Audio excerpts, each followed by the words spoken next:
एक बड़ी खबर इस वक्त की आपको बता दें कि एनडीए की तरफ से एक बड़ी मीटिंग बुलाई गई है। राष्ट्रपति चुनाव को लेकर, मॉनसून सत्र को लेकर यह मीटिंग बुलाई गई है। खास बात आपको बता दें कि राष्ट्रपति उम्मीदवार द्रौपदी मुर्मू भी इस मीटिंग में शामिल होंगी और राष्ट्रपति चुनाव को लेकर रणनीति तैयार की जाएगी।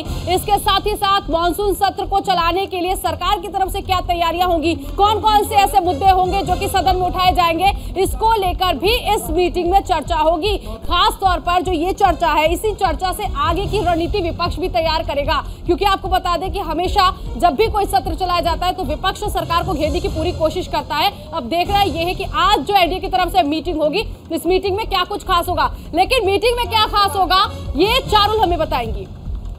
बिल्कुल, देखिए सबसे अहम चीज है कि जब हम इस बैठक की बात करते हैं तो बीजेपी की ओर से जो दाव खेला गया है, यानी द्रौपदी मुर्मू का नाम आना खुद में एक बड़ा दाव है। आदिवासी चेहरा है, एक महिला चेहरा है और ऐसी तमाम कोशिशें अब से पहले जो भी राष्ट्रपति रहे हैं उसमें कांग्रेस की तरफ से देखने को नहीं मिली थी। यानी बीजेपी ने द्रौपदी मुर्मू का नाम एनडीए की तरफ से राष्ट्रपति उम्मीदवार को चुनकर एक बड़ा दाव खेला है। ऐसे में द्रौपदी मुर्मू जो है अलग अलग राज्य में भी जा रही हैं, समर्थन की अपील भी कर रही हैं और आज पश्चिम बंगाल भी जा रही हैं, जहां पर वो बीजेपी के सांसद और विधायकों से मुलाकात करेंगी और इस चुनाव के लिए समर्थन की अपील भी की जाएगी।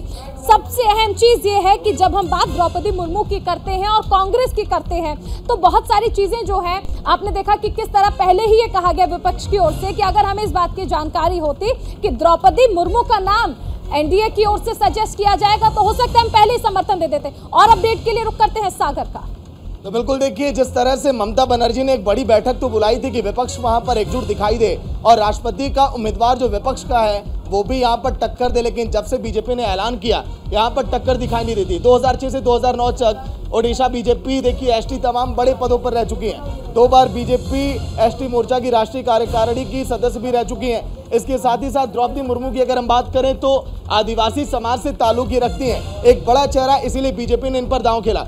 20 जून 1958 को ओडिशा के मयूरभंज जिले के बादापोसी गांव में इनका जन्म हुआ। उसके बाद जिस तरह से सफलता की सीढ़ियों पर ये चढ़ती चली गई। द्रौपदी मुर्मू आदिवासी संथाल की एक बड़ी चेहरा, वहां का रहने वाली। इनके पिता का नाम बिरंची नारायण टुडू है। लेकिन ऐसे में अब देखिए सवाल ये हो जाता है, जो विपक्ष लगातार कह रहा है कि अगर पहले से हमें पता होता तो हम तो इसमें शामिल ही नहीं होते। लेकिन अब नीतू बताएंगी कि आगे की क्या प्रक्रिया होगी, बैठक को लेकर पूरी जानकारी। देखिए, द्रौपदी मुर्मू इस बैठक में मौजूद होंगी और इससे पहले कई बैठकें जो हैं वो की गई हैं राष्ट्रपति चुनाव को लेकर और उन सभी बैठकों में द्रौपदी मुर्मू रही है। इस बीच हमारे साथ संजय सरकार टीएमसी के नेता जुड़ गए हैं। बहुत स्वागत है सर आपका न्यूज इंडिया पर। ये जो बैठक एनडीए की तरफ से की जानी है 10 जुलाई को, किस तरह से इस बैठक को देखते हैं, किस तरह की रणनीति हो सकती है, क्या कुछ लगता है आपको? ममता बनर्जी कही है जो अगर पहले से बातचीत होते थे तो हम लोग इस मामले में सहमत होते थे, द्रौपदी मुर्मू वाला मैटर में। लेकिन पहले से तो देखिए जो मतलब जो ऑल पार्टीज मीटिंग बुलाया भी नहीं है, कुछ भी किया नहीं है और एक तरफा कभी हम लोग को जानकारी भी नहीं दिया था। अगर ऐसे होता तो हम लोग द्रौपदी मुर्मू को समर्थन कर सकते थे। लेकिन पहले हम लोग कैंडिडेट अभी हम लोग उतार दिए हैं, ठीक है ना, हम लोग कैंडिडेट हम लोग भी उतार दिया। अभी जसवंत सिन्हा जी हम लोग को कैंडिडेट है, तो उस हिसाब से हम लोग जसवंत सिन्हा जी को इस समय हम लोग समर्थन करेंगे। और नंबर रह गया एक आदिवासी महिला इतना दूर तक आ रहा है तो उसको समर्थन करना बहुत ही राष्ट्रपति कैंडिडेट के लिए हम लोग उसको बधाई देते हैं और हम लोग चाहते हैं आदिवासी तो एक बड़ी बैठक करती है कि कैसे विपक्ष की पार्टी एकजुट होगी। फिर जब नाम का ऐलान हो जाता है कि द्रौपदी मुर्मू है एनडीए की तरफ से उम्मीदवार, तब ये कहा जाता है ममता बनर्जी की तरफ से अगर पहले पता होता तो फिर हम कुछ और करते। मतलब कि रणनीतियां आप लोग की बदल क्यों रही है, उम्मीदवार आप लोगों ने जब देखा तो? नहीं, हम लोग क्यों बोला है, देखिए अगर द्रौपदी मुर्मू को नाम पहले से आने से, हेलो जी बोलिए।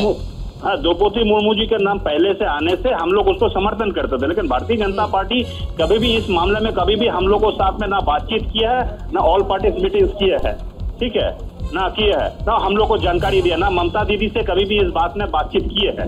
लेकिन हम लोग चाहते थे अगर ऑल पार्टीज मीटिंग होते थे तो हम लोग उसको समर्थन करते थे।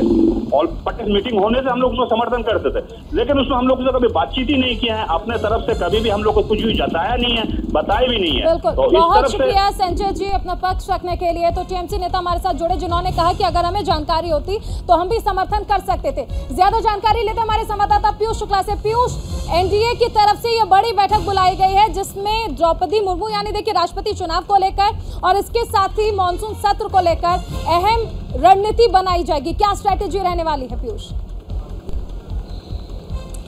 देखिए, राष्ट्रपति चुनाव को लेकर और साथ ही साथ मानसून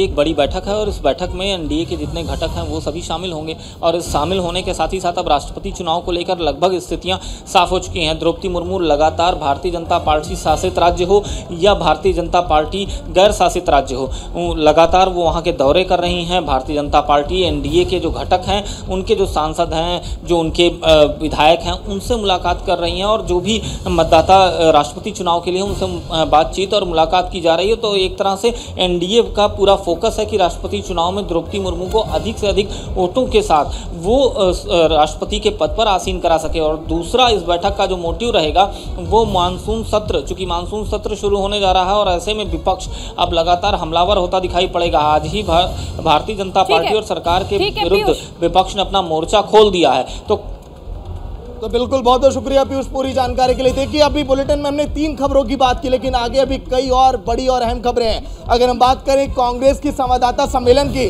जिससे बीजेपी पर हल्ला बोल रही है कांग्रेस, 22 बड़े शहरों में कांग्रेस का ये प्रदर्शन, इसके साथ ही साथ उन बड़े नेताओं का नाम भी हम बताएंगे जो इस प्रदर्शन में शामिल होंगे और बीजेपी पर हल्ला बोलेंगे।